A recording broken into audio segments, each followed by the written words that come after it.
नमस्कार साथियों, आपके अपने इस यूट्यूब चैनल पर एक नया शुरुआत किया गया है। इसमें हम जीएस के विभिन्न विषयों को, जो कॉम्पिटिटिव एग्जाम में जैसे प्रश्न आते हैं, उन प्रश्नों को एकदम अध्यायवार तरीके से, जैसे आज भूगोल का शुरुआत किए हैं, तो इस भूगोल की श्रृंखला में जो भी प्रश्न आएंगे वो अध्यायवार तरीके से आएंगे। जैसे आज का पहला अध्याय है कि भारत के भौगोलिक जो भी परिचय है, उस परिचय वाले चैप्टर से, उस अध्याय से हम प्रश्नों को एकदम विभिन्न प्रश्नों जो कि बहुत सारे एग्जाम्स में आए भी हैं, उन सारे प्रश्नों को लेते हुए, उनके इर्द गिर्द के सभी प्रश्नों को लेते हुए हम आगे बढ़ेंगे और रोचक तरीके से इसका अध्ययन करेंगे। और इसी कड़ी में जब आप इस अध्याय में आप प्रवेश किए हैं, इस यूट्यूब चैनल पे आए हैं, तो इस कड़ी में आज का जो प्रश्न है वो बहुत ही महत्वपूर्ण और बहुत ही रोचक सा प्रश्न है कि विश्व का सबसे छोटा महादेश कौन सा है। आप सभी जानते हैं कि विश्व के जो भी महादेश हैं, उनमें सबसे बड़ा महादेश हमारा एशिया है, जिसमें हम खुद आते हैं। हम यानी कि भारत खुद एशिया में आता है और एशिया दुनिया की सबसे बड़ी ज्योग्राफिकल महादेश है, यानी कि भौगोलिक रूप से सबसे बड़ी महादेश है। उसी तरह से इसमें ऑस्ट्रेलिया, यानी कि ये ऑप्शन नंबर बी, ऑस्ट्रेलिया जो है यह सबसे छोटी महादेश है। और आप सभी जानते हैं कि अंटार्कटिका यह एक ऐसा महादेश है, इस अंटार्कटिका महादेश में मानव निवास नहीं करते हैं। यहाँ अन्य अन्य देशों की जो है वो वैज्ञानिक कार्यक्रम चलते हैं, जिसमें भारत का भी है। भारत का मैत्री है, भारत का दक्षिण गंगोत्री नाम से वहाँ पे संस्थान है जो कि वैज्ञानिक कार्यों के लिए है। यूरोप, आप जानते हैं, वेस्टर्न वर्ल्ड का एक नायाब सा महाद्वीप है। इसमें सारे वेस्टर्न जगत के नेशन है, जैसे फ्रांस है, जर्मनी है, इटली है और यूके है, ये सब। अफ्रीका अभी दुनिया में सबसे ज़्यादा पिछड़ा महादेश के रूप में अफ्रीका है। और इस अफ्रीका, इस क्वेश्चन का कौन सा आंसर होगा? ऑप्शन नंबर बी होगा। यानी कि ऑप्शन नंबर बी बोले तो विश्व का सबसे छोटा महादेश आपका ऑस्ट्रेलिया है। नेक्स्ट क्वेश्चन है, नेक्स्ट क्वेश्चन से पहले इसको देख लीजिए एक बार के लिए। ये अपना एशिया, एशिया में हम खुद हैं, भारत। यहाँ पे भारत है, नेपाल है, इसके पड़ोसी देश जो सारे हैं। इसके बाद रसिया है, मंगोलिया, चीन, इधर जो भी साउथ ईस्ट एशिया वगैरह हैं, सारे देश ये रेड कलर में जो आपको दिख रहे हैं, ये एशिया। उसके बाद इसके जस्ट इधर ब्लू में जो है, ये है आपका यूरोप। इसके नीचे जो ये है थोड़ा सा येलो कलर में, ये आपका अफ्रीका है। और यहाँ पे नॉर्थ अमेरिका, साउथ अमेरिका। ये साउथ अमेरिका याद होगा आपको, अमेजन के लिए प्रसिद्ध है, ब्राज़ील इसी में है। और ये अमेरिका, यूएसए है, कनाडा है, मैक्सिको है और इधर ग्रीनलैंड है। ग्रीनलैंड के लिए याद रखिएगा दुनिया की सबसे बड़ी द्वीप है। द्वीप बोले तो जो ये द्वीप है ग्रीनलैंड, ये है तो वैसे नॉर्थ अमेरिका में, नॉर्थ अमेरिका महादेश में, लेकिन ये कंट्रोल्ड किया जाता है एक यूरोपियन कंट्री द्वारा, डेनमार्क द्वारा। और जो इस क्वेश्चन का आंसर था वो था ऑस्ट्रेलिया, यानी कि दुनिया की सबसे छोटी महाद्वीप ऑस्ट्रेलिया है। ये नीचे आपको ब्लू कलर में दिख रहा होगा, ये है अंटार्कटिका। और इसी अंटार्कटिका पे हमारा भी कुछ जो वैज्ञानिक कार्यक्रम के लिए संस्थान है वो हैं, दक्षिण गंगोत्री हैं, मैत्री हैं वगैरह, ये सारे हैं और अन्य देशों के लिए भी हैं। और नेक्स्ट क्वेश्चन की तरफ अगर हम आगे बढ़े तो आपका आज का अगला क्वेश्चन है कि ग्लोब पर भारत कहाँ अवस्थित है। हमारे भारत की स्थिति ग्लोब पर क्या है, आप बताएंगे? पश्चिमी गोलार्ध, दक्षिणी गोलार्ध, उत्तरी पूर्वी गोलार्ध, दक्षिणी पश्चिमी गोलार्ध। तो आप सभी जानते होंगे कि जो ये अर्थ है, इस अर्थ को अगर दो, एक मान लीजिए कि भूमध्य रेखा और एक 0 डिग्री जो आपका देशांतर है, 0 डिग्री देशांतर, इन दोनों से अगर हम देखें, 0 डिग्री देशांतर है और ये आपका भूमध्य रेखा है, यानी कि 0 डिग्री अक्षांश है। भूमध्य रेखा यानी कि 0 डिग्री अक्षांश बोलते हैं इसको, 0 डिग्री अक्षांश क्या है? 0 डिग्री अक्षांश है और ये 0 डिग्री देशांतर है। तो आप सभी जानते हैं कि इस 0 डिग्री से ऊपर एक लाइन है जिसको हम बोलते हैं 23.5 डिग्री। 1 डिग्री, 2 डिग्री, 3 डिग्री करके जब आप ऊपर जाते हैं तो 23.5 डिग्री एक लाइन आती है। उस 23.5 डिग्री लाइन पर ही तो हमारा भारत देश है कि नहीं? और 0 डिग्री से इधर यानी कि 12.5 डिग्री जो कि हमारा मध्याह्न रेखा है, समय रेखा है, वो भी है हमारे भारत देश में। तो 0 डिग्री से ऊपर, 0 डिग्री अक्षांश से ऊपर, 0 डिग्री देशांतर से पूरब, यानी कि उत्तर और पूरब। आप सभी जानते हैं कि दिशाओं में इसको हम उत्तर ऊपर अगर लें तो इस साइड पूरब होता है और नीचे दक्षिण होती है, इस साइड में आपका पश्चिम होता है कि नहीं। तो यहाँ पर भी वही बात है, 0 डिग्री देशांतर से पूरब, 0 डिग्री अक्षांश से ऊपर यानी कि उत्तर हमारा भारत देश है। तो हम क्या कहेंगे कि हमारा भारत देश उत्तरी पूर्वी गोलार्ध में है, उत्तरी पूर्वी गोलार्ध में है, यानी कि उत्तरी पूर्वी गोलार्ध में। ऑप्शन नंबर सी हो गया आपका, उत्तरी पूर्वी गोलार्ध में हमारा भारत है। नेक्स्ट क्वेश्चन की तरफ बढ़ते हैं, उससे पहले हम एक बार मैप में देख लेते हैं कि हमारा गोलार्ध की स्थिति। ये आप देख रहे हैं, यह है 0 डिग्री जो देशांतर है, यह 0 डिग्री देशांतर है, जो कि ग्रीनविच नामक एक स्थान है लंदन में, जो मतलब यूनाइटेड किंगडम है, उसमें एक ग्रीनविच नामक स्थान है, वहाँ से ये लाइन गुजरती है। और ये भूमध्य रेखा 0 डिग्री, आप इसको अक्षांश बोल सकते हो, 0 डिग्री देशांतर था, ये 0 डिग्री अक्षांश है। और देखिए आप, ये हमारा प्यारा भारत और इसकी स्थिति देखिए, 0 डिग्री से ऊपर, 0 डिग्री से पूरब, यानी 0 डिग्री देशांतर से पूरब, 0 डिग्री अक्षांश से ऊपर है। और ये कौन सा क्षेत्र हुआ, अगर इसको आप गणित की भाषा में देखें तो ये फर्स्ट क्वाड्रेंट हुआ है ना, फर्स्ट क्वाड्रेंट हुआ। और इसको आप क्या कहिएगा, पूर्वोत्तर या उत्तरी पूर्वी, पूर्वोत्तर या उत्तरी पूर्वी। चलिए नेक्स्ट क्वेश्चन की तरफ चलते हैं, और अगला क्वेश्चन आपका है, भारत के सबसे दक्षिण बिंदु को क्या कहा जाता है। भारत के सबसे दक्षिण बिंदु को क्या कहा जाता है। तो आपके सामने मैं भारत का एक मैप बनाता हूं, ठीक है, आपके सामने मैं भारत का एक मैप बनाता हूं और आप बताओगे कि इसमें जो है, हाँ इसमें जो है आप ये बताओ कि जो पूछा गया है प्रश्न कि भारत के सबसे दक्षिणी बिंदु क्या है। भारत के सबसे दक्षिणी बिंदु आपको बताने हैं। ये आपका अंडमान निकोबार और यहाँ पे आपका हो गया लक्षद्वीप। भारत के सबसे दक्षिणी बिंदु क्या है, पिगमिलियन पॉइंट, इंदिरा कॉल, किवीथू या फिर नन ऑफ दीज। तो आप सभी जानते होंगे कि मुख्य भूभाग की अगर बात करें तो सबसे दक्षिण में आता है कन्याकुमारी का एक स्थान, जिसको आप केप कैमरून बोलते हो, केप कैमरून बोलते हो। दक्षिण भारत में यहाँ पे अगर तमिलनाडु के कन्याकुमारी नामक स्थान से थोड़ी सी दूरी पे है केप कैमरून नाम की जगह। तो ये तो मुख्य भूभाग का होता है।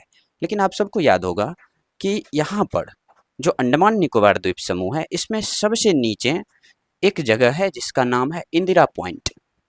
क्या नाम है, इंदिरा पॉइंट। और इंदिरा पॉइंट को ही पिगमिलियन पॉइंट कहते हैं, इंदिरा पॉइंट को ही पिगमिलियन पॉइंट कहते हैं। याद होगा तो इसका अक्षांश बताइएगा, केप कैमरून का इसका अक्षांश होता है 8 डिग्री 4 मिनट, 8 डिग्री 4 मिनट। और इसका अक्षांश होता है 6 डिग्री 4 मिनट। क्या होता है, 6 डिग्री 4 मिनट। तो 6 डिग्री 4 मिनट आपका सबसे नीचे हुआ, 8 डिग्री 4 मिनट उससे 2 डिग्री ऊपर हुआ, 6 डिग्री 4 मिनट पे जो आपका पॉइंट है वो है पिगमिलियन पॉइंट। इसी तरह से अगर आप देखेंगे तो 8 डिग्री 4 मिनट पे कौन सा पॉइंट है, केप कैमरून। इससे ऊपर जाइएगा तो 37 डिग्री, 37 डिग्री 6 मिनट, यहाँ पे क्या है, ये है इंदिरा कॉल। ये क्या है, इंदिरा कॉल। और ये जो किबिथू दिख रहा है ऑप्शन नंबर सी, ये है आपका अरुणाचल प्रदेश की एक जगह, 97 डिग्री 25 मिनट, वहाँ पे है किबिथू। जो कि आप किबिथू की बात करें तो यहाँ सबसे पहले भारत में सूर्योदय होता है, क्योंकि ये पूरब से है। सूरज जब आएगा भारत तो सबसे पहले किबिथू में आएगा। इस हिसाब से भी एक नया क्वेश्चन भी बन सकता है कि सबसे पहले सूर्य कहाँ उदय होता है, तो वहाँ होता है। नेक्स्ट चलते हैं, स्लाइड में देखिएगा आप, 37 डिग्री 6 मिनट इंदिरा कॉल, जो कि आपका यहाँ पे है पीओके की तरफ, गिलगित बाल्टिस्तान नामक एक इलाका है उसमें पड़ता है। फिर है 6 डिग्री 4 मिनट यानी कि इंदिरा पॉइंट, यहाँ पे अंडमान निकोबार द्वीप समूह के सबसे निचले भाग में। यहाँ पे 2004 में एक सुनामी आया था जिसके वजह से कुछ त्रासदी भी यहाँ पे हुई थी। उसके बाद है 8 डिग्री 4 मिनट यानी कि केप कैमरून, यहाँ कन्याकुमारी में 8 डिग्री 4 मिनट। उसके बाद है 68 डिग्री 7 मिनट, ये गुहार मोती। गुहार मोती कहाँ है, गुजरात में। गु से याद रखिएगा, गौ से गुजरात, और गहरसुकार यहाँ पे भी है, गहरसुकार हो आकार हार रो गुहार। तो गहरसुकार रो जो आकर तो गुजरात है ना। तो गुजरात से लेकर के जो आपका 68 डिग्री 7 मिनट है देशांतर, जो ये देशांतर सारे के सारे जो भी हैं, ये देशांतर जो भी हैं, ये पूर्वी देशांतर है। 68 डिग्री 7 मिनट हो, 97 डिग्री 25 मिनट हो, ये सारे पूर्वी देशांतर है। क्यों? क्योंकि हमने देखा कि भारत पूर्वी गोलार्ध में भी है और उत्तरी गोलार्ध में है, इसीलिए इसको आप बोलिएगा नॉर्थ नॉर्थ नॉर्थ, यानी कि उत्तरी अक्षांश उत्तरी अक्षांश उत्तरी अक्षांश। तो आपको अगर पूछे ऐसे कि भारत की अक्षांशीय विस्तार बताइए, तो आप कहेंगे 6 डिग्री 4 मिनट से 37 डिग्री 6 मिनट तक भारत का अक्षांशीय विस्तार है। मुख्य भूभाग का 8 डिग्री 4 मिनट से 37 डिग्री 6 मिनट तक मुख्य विभाग का जो है अक्षांशीय विस्तार है। अगर देशांतरीय विस्तार की बात करें तो 68 डिग्री 7 मिनट से 97 डिग्री 25 मिनट तक देशांतरीय विस्तार है। चलिए नेक्स्ट क्वेश्चन की तरफ बढ़ते हैं। अगला क्वेश्चन आपका है, भारतीय मानक समय रेखा कितने राज्यों से होकर गुजरती है? बताइए, भारतीय मानक समय रेखा कितने राज्यों से होकर गुजरती है? अरे आप जिसको 82.5 डिग्री बोलते हो, 82.5 डिग्री आप जिसको बोलते हो, यही है भारतीय मानक समय रेखा। 82.5 डिग्री ईस्ट, यानी कि 82.5 डिग्री पूर्वी देशांतर। और 82.5 डिग्री पूर्वी देशांतर की अगर हम बात करें तो यह भारत के जिन राज्यों से होकर गुजरता है उनमें आपको यूपी, मध्य प्रदेश, छत्तीसगढ़, उड़ीसा और आंध्र प्रदेश, ये 5 राज्य आते हैं। तो ऑप्शन नंबर बी हो जाएगा आपका। 5 राज्य हैं जिनसे भारतीय मानक समय रेखा जाती है। और खास तौर पे इसकी बात अगर होती है तो यह उत्तर प्रदेश में एक जगह है। आप जैसे कि जानते ही होंगे प्रयागराज, उस प्रयागराज के निकट एक जिला है मिर्जापुर। और मिर्जापुर पे एक सीरीज आई थी, बहुत ही फेमस था वो। तो मिर्जापुर नामक जगह में एक नैनी नाम का स्थान है। नैनी नाम का स्थान, नैनीताल से कंफ्यूज मत होइएगा, वो उत्तराखंड में है। यह नैनी नाम का एक स्थान है, यहाँ से ये मानक समय रेखा गुजरती है। और नेक्स्ट स्लाइड में आपको हम दिखाते हैं कि ये जो मानक समय रेखा है, ये देखो उत्तर प्रदेश, ये है नैनी नाम की जगह, उत्तर प्रदेश, उसके बाद मध्य प्रदेश, उसके बाद छत्तीसगढ़, फिर यहाँ पे उड़ीसा और आंध्र प्रदेश होते हुए ये चले जाते हैं इंडियन ओशन में, बे ऑफ बंगाल में। अब यहाँ पे एक प्रश्न बन सकता है, प्रश्न ये बन सकता है कि आप इधर से जो जाती है कर्क रेखा, जो कर्क रेखा जाती है 23.5 डिग्री जो उत्तरी अक्षांश जाती है, वो यहाँ इसको किस राज्य में प्रतिच्छेदित करती है? ये प्रश्न है आपके लिए, आप इसको करके रखेंगे। नेक्स्ट क्वेश्चन की तरफ बढ़ते हैं और अगला क्वेश्चन है, निम्नलिखित में से कौन सा राज्य कर्क रेखा से दक्षिण में स्थित है? अभी कर्क रेखा की बात हुई थी, यहाँ पे है कि निम्नलिखित में से कौन सा राज्य कर्क रेखा के दक्षिण में स्थित है? क्या मणिपुर है वो राज्य? क्या मेघालय है? क्या बिहार है? क्या उड़ीसा है? आप सभी जानते हैं कि कर्क रेखा जो है भारत के 8 राज्यों से, लगभग 8 राज्य आप याद ही किए होंगे, सारे के सारे याद होगा। गुजरात से एंट्री लेती है और नॉर्थ ईस्ट में वो मिजोरम से बाहर होती है। तो मणिपुर, मेघालय, बिहार, उड़ीसा, बिहार तो इसमें क्लियरली नहीं होगा, है कि नहीं? बिहार तो कर्क रेखा से ऊपर है। उड़ीसा होगा क्या? दक्षिण की पूछ रही है। ये मेघालय, मेघालय आपको याद है? मैप में देखिए, आप देखिए नेक्स्ट में, अगर मैप में आप नहीं है मैप यहाँ क्या, तो अगर आप मैप में देखोगे तो यहाँ देखो, ये है मेघालय, ये क्या है? मेघालय, ठीक, मेघालय ये है। और कौन था ऑप्शन में? और कौन था भाई? मणिपुर था। तो ऑप्शन में जो मणिपुर है, वो मणिपुर आपका इधर है, इधर ही है, ठीक, इधर है मणिपुर। और यहाँ पे आप बिहार को देख पा रहे हैं, यहाँ पे आप उड़ीसा को देख पा रहे हैं। कर्क रेखा जाती कहाँ से है? इधर देख लो आप, कर्क रेखा जाती कहाँ से है? गुजरात होते हुए राजस्थान जाती है और मध्य प्रदेश होते हुए इधर से छत्तीसगढ़ एंट्री लेती है, झारखंड, वेस्ट बंगाल, त्रिपुरा और मिजोरम होते हुए निकल जाती है। तो बताओ ये कहाँ जो है इन राज्यों में गई? साउथ में कौन है फिर? उड़ीसा है। तो उड़ीसा इसके दक्षिण में है। कौन से राज्य दक्षिण में है? तो उड़ीसा, यानी कि ये होगा ऑप्शन नंबर डी होगा, ऑप्शन नंबर डी हो जाएगा इस प्रश्न का उत्तर। नेक्स्ट क्वेश्चन की तरफ बढ़ते हैं और अगला प्रश्न है, भारत के किस राज्य की जो तट है, समुद्री तट है, वो सार्वधिक है? भारत के किस राज्य की समुद्री तट सार्वधिक है? आप समुद्रों की अगर बात करिएगा तो कितने राज्यों के पास समुद्री तट है? कितने राज्यों के पास समुद्री तट है? यहाँ ये है गुजरात, गुजरात के बाद यहाँ पे महाराष्ट्र, गोवा, कर्नाटक, केरल। गुजरात हुआ, महाराष्ट्र हुआ, गोवा हुआ, कर्नाटका हुआ, केरल हुआ, है ना। इधर से देखिए तो तमिलनाडु हुआ, आंध्र प्रदेश हुआ, उड़ीसा हुआ और वेस्ट बंगाल हुआ। ठीक, तो इस घाट की बात करें, यानी कि पश्चिम घाट की बात करें, तो 5 राज्य हैं। कौन कौन से हैं? देखो, गुजरात, महाराष्ट्र, गोवा, कर्नाटका, केरल। और इधर से अगर बात करें, यानी पूर्वी घाट की अगर बात करें, तमिलनाडु, आंध्र प्रदेश, उड़ीसा और वेस्ट बंगाल। इन राज्यों के पास समुद्री तट है। इसमें पूछा जा रहा है कि सबसे अधिक समुद्री तट किसके पास है?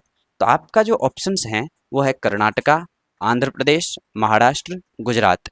इन सारे ऑप्शंस में जो गुजरात है, यानी ऑप्शन नंबर डी, इसके पास समुद्री सीमा ज़्यादा है, समुद्री तट ज़्यादा है। कारण क्या है? ये छोटा लगता होगा देखने में, लेकिन कारण क्या है? ये देखो कितना घुमा हुआ रहता है यहाँ पे मैप में। नेक्स्ट अगर मैप हो लगा हुआ तो हम देखेंगे। यहाँ देखिए, यहाँ जो ये घुमा हुआ है ना, ये सारे तो उसमें ऐड होते हैं, है कि नहीं? यहाँ तक गुजरात है तो ये ऐड होता है, इस वजह से लगता है कि है। लेकिन देखने में यहाँ पे आपको आंध्र प्रदेश लगेगा कि नहीं, इसका समुद्री सीमा ज़्यादा होगा। ऐसा नहीं है, गुजरात का समुद्री सीमा ज़्यादा है और सबसे कम समुद्री सीमा गोवा के पास है। सबसे कम समुद्री सीमा किसके पास है? गोवा के पास। चलिए नेक्स्ट प्रश्न की तरफ बढ़ते हैं। अगला प्रश्न है, भारतीय मानक समय रेखा व ग्रीनविच लाइन के मध्य कितना अंतर है? भारतीय मानक समय रेखा कितना है? याद रखिए, बस वहीं से हो जाए, क्योंकि ग्रीनविच लाइन जो है वो तो 0 डिग्री देशांतर है कि नहीं? ग्रीनविच लाइन 0 डिग्री देशांतर है और 0 डिग्री देशांतर से लेकर के हमारा जो होगा मध्याह्न समय रेखा जिसको आप बोलते हो, उसके बीच में अंतर पूछ रहा है। तो भाई 0 डिग्री अगर ये है तो अंतर कितना होगा? जितना मेरा है, और मेरा है कितना? ऑप्शन नंबर ए, यानी 82.5 डिग्री। 82.5 डिग्री देशांतर ही तो है हमारा समय रेखा, तो 0 डिग्री से वहाँ के बीच अंतर भी तो उतना ही होगा ना। और इस प्रकार आप देखिएगा कि अगर 82.5 डिग्री यहाँ पे है, ऑप्शन में जो भी चीज़ें हैं, 30 डिग्री 82 मिनट है, 82 डिग्री 10 मिनट है, 83 डिग्री 30 मिनट है, ये सारे ऑप्शन ऐसे ही एलिमिनेट हो रहे हैं। अगले प्रश्न की तरफ अगर बढ़ते हैं, तो अगला प्रश्न है, यमन से याद आया कि यमन जो है हूती विद्रोहियों के लिए फेमस है। आप सभी जानते होंगे, हिंद महासागर में हमारे जो गुजरात के कोस्ट हैं, गुजरात महाराष्ट्र का जो कोस्ट है, उससे पश्चिम की तरफ कुछ विद्रोही टाइप के लोग यमन के जो हैं वो रहते हैं। तो हमको वहाँ से याद आ गया था वो। तो आप देखिए कि यनम, माहे और कराईकल नाम की जो ये जिले हैं, भारत के ये जिले हैं, ये जिले किस केंद्र शासित प्रदेश का हिस्सा है? ये जिले किस केंद्र शासित प्रदेश का हिस्सा है? तो option number A Puducherry, option number B Andaman Nicobar द्वीप समूह, दिल्ली, लक्षद्वीप। आपको पता होगा कि पुडुचेरी का जो है, ये जो जिले हैं पुडुचेरी का है, और ये पुडुचेरी में एक जगह पे नहीं है। आप अगर भारत का मैप देखोगे तो ये पुडुचेरी में दो, एक पुडुचेरी तो चेन्नई के पास है कि नहीं? चेन्नई, पुडुचेरी चिन्नी जैसा है और चेन्नई के पास है। उसके बगल में है आपको यहाँ पे कराईकल, पुडुचेरी के बगल में ही कराईकल है। ये दोनों तमिलनाडु में है, ठीक है। लेकिन इससे ऊपर आंध्र प्रदेश में एक है, और जिसका नाम है आपको यमन। आया समझ में? यनम जो है यह आंध्र प्रदेश में है, यनम। और इसके बाद यहाँ पे एक माहे जो है, यह है केरल में जाके। अब देखो कितने छितरे हुए हैं, है कि नहीं? पुदुचेरी 4 जिले 4 जगह पे हैं, कराईकल, पौंडीचेरी, एक है यनम और एक है माहे। तो ये सारे जो हैं ये अलग अलग हैं, लेकिन है किसका हिस्सा? पुदुचेरी नामक केंद्र शासित प्रदेश का। अगला क्वेश्चन है, भारत का स्थलीय सीमा कितने देशों से लगती है? भारत का स्थलीय सीमा कितने देशों से लगती है? भारत की सीमा की बात करें तो आप सीमा को थोड़ा सा रिमेंबर कीजिए। अगर आपको भारत का मैप दिमाग में है बैठा हुआ तो आप उसको याद कीजिए कि भारत के ऊपर में जो ऊपरी हिस्सा है उसमें स्थलीय सीमाएं लगती हैं, जो नीचे के हिस्से हैं उसमें समुद्र हैं। तो ऊपर में अगर हम वेस्ट से शुरू करें तो पाकिस्तान, अफगानिस्तान, चीन, नेपाल, भूटान, म्यांमार और बांग्लादेश। यही तो वो राज्य हैं, वही तो वो स्टेट्स हैं, मतलब देश हैं जिनकी सीमाएं हमारे साथ लगती है। तो आप काउंट करोगे तो देखोगे कि इस साइड से पाकिस्तान, ऊपर में अफगानिस्तान, इधर चाइना और यहाँ पे नेपाल, फिर यहाँ भूटान और यहाँ म्यांमार और यहाँ पे बांग्लादेश। यही तो हमारी सीमाएं हैं, अंतर्राष्ट्रीय सीमाएं। तो कितने राज्य हुए? पाकिस्तान 1, अफगानिस्तान 2, चीन 3, नेपाल 4, भूटान 5, म्यांमार 6, बांग्लादेश 7। तो कुल 7 मिला के राज्य हैं, 7 मिला के ऐसे देश हैं जो आपको भारत से अंतर्राष्ट्रीय सीमा साझा करती हैं। और ये 7 देश जो हैं आपके सामने हम प्रस्तुत करने वाले हैं अगले मैप में अगर हो तो। फिर है नेक्स्ट क्वेश्चन कि क्षेत्रफल की दृष्टि से भारत का सबसे छोटा राज्य कौन सा है? क्षेत्रफल की दृष्टि से भारत का सबसे छोटा राज्य कौन सा है? कंफ्यूजन नहीं होना चाहिए। यहाँ पे गोवा है, सिक्किम है, मेघालय है, मिजोरम है। तो क्षेत्रफल की दृष्टि से जो है वो सबसे छोटा राज्य आपका गोवा है। याद रखिएगा, सिक्किम छोटा राज्य है लेकिन जनसंख्या के दृष्टि से, जनसंख्या के दृष्टि से, जनसंख्या की दृष्टि से सिक्किम है छोटा राज्य, लेकिन ये क्षेत्रफल के दृष्टिकोण से गोवा छोटा राज्य है। अच्छा, क्षेत्रफल की दृष्टि से सबसे बड़ा राज्य कौन सा है? तो सबसे बड़ा राज्य है राजस्थान। ये सबसे बड़ा है राज्य, जो बड़ा राज्य है, सबसे बड़ा राज्य, सबसे बड़ा राज्य ये है राजस्थान। और सबसे छोटा राज्य आपका गोवा क्षेत्रफल के दृष्टिकोण से। जनसंख्या के दृष्टिकोण से सबसे छोटा राज्य सिक्किम और सबसे बड़ा राज्य आपका है यूपी। जनसंख्या के दृष्टिकोण से सबसे बड़ा राज्य यूपी है। नेक्स्ट क्वेश्चन की तरफ हम बढ़ते हैं। अगला प्रश्न है, डूरंड लाइन किस अंतर्राष्ट्रीय सीमा से संबंधित है? डूरंड लाइन किस अंतर्राष्ट्रीय सीमा से संबंधित है? भारत पाकिस्तान, भारत चीन, Pakistan Bharat Afghanistan, none of this. Bharat Pakistan के लाइन को आप क्या कहते हो? याद होगा आप लोगों को, इसको कहते हैं रेड क्लिफ लाइन। क्या कहते हैं? Red Cliff line. Red Cliff line 1947 में डिवाइड जो हुआ था भारत, उसके बाद विभाजन के बाद ये बना था, विभाजन के लिए ही तो ये किया गया था। उसके बाद है भारत चीन, इसके नाम आप जानते होंगे मैकमोहन लाइन। क्या है? McMahon line, McMahon line. Bharat Afghanistan, यहाँ कन्फ्यूजन थोड़ी सी होती है। बहुत सारे जगह पे आप देखिएगा कि पाकिस्तान और अफगानिस्तान के बीच की रेखा को डूरंड लाइन कहा जाता है। दरअसल बात ये है कि भारत की जो ये भारत की जो पहले जो भारत थे, जो ब्रिटिश भारत था, उसमें एक लाइन हुआ था, मतलब एक बॉर्डर का डिवाइडेशन हुआ था अफगानिस्तान और ब्रिटिश इंडिया के बीच में, जो कि डूरंड नाम है, जिसका डूरंड लाइन नाम है। तो होता क्या है कि यहाँ जो आपका कश्मीर का हिस्सा है ना, इस कश्मीर के हिस्से में अफगानिस्तान की भी बॉर्डर लगती है, 106 किलोमीटर की है। और यहाँ पे चूंकि ये पीओके का हिस्सा है, तो कभी कभी ऐसा प्रश्न बन जाता है कि यह जो है अफगानिस्तान और पाकिस्तान के बीच में यह डूरंड लाइन है उसके बीच में भी है, तो हमारे बीच में भी, ये तो हमारा ही हिस्सा है कश्मीर का, है कि नहीं? तो कश्मीर के हिस्से में चूंकि डूरंड लाइन है, इसीलिए वो, अगर ये भी ऑप्शन रहता है तो ये भी सही होगा, ये गलत नहीं होगा कहीं से भी, ठीक। लेकिन ऑप्शन में अगर पाकिस्तान और अफगानिस्तान है तो शायद ये नहीं रहना चाहिए, क्योंकि ये रहेगा तो इसका मतलब ये भी सही है, ठीक है। नेक्स्ट क्वेश्चन की तरफ बढ़ते हैं। नेक्स्ट क्वेश्चन है, भारत का सबसे लंबा स्थलीय सीमा किस देश के साथ लगता है? भारत का सबसे लंबा स्थलीय सीमा किस देश के साथ लगता है? क्या वो देश चीन है? क्या वो देश म्यांमार है? क्या वो देश पाकिस्तान है? क्या वो देश बांग्लादेश है? तो आप सभी जानते हैं कि चीन, यानी अगर हमारे पास मैप हो तो हम देखें, मैप तो है नहीं यहाँ पे लगा हुआ, मैप में अगर आप ध्यान से देखोगे उन चीज़ों को, तो चीन चीन दरअसल जब तिब्बत को हड़पा तभी उसका जो है सीमा हमारे तक ज़्यादातर आया, नहीं तो अरुणाचल प्रदेश के साथ साथ ही सीमा लगती थी उनकी, बस सिक्किम के आसपास थोड़ा सा सीमा लगता था। जब वो तिब्बत को हड़प लिया अपने में, तब उनकी सीमा का विस्तार हुआ। म्यांमार बिल्कुल नहीं, पाकिस्तान बिल्कुल नहीं, सबसे बड़ा जो सीमा लगता है स्थलीय सीमा, वो हमारा लगता है बांग्लादेश के साथ। बांग्लादेश देखिएगा तो वही बात है, जैसे गुजरात का स्थलीय सीमा है ना, वो समुद्री सीमा सबसे अधिक, उसी तरह से इसमें भी आप अगर इसको बड़े करोगे सीमा को तो बहुत बड़ा हो जाता है, सारे से बड़े हो जाते हैं।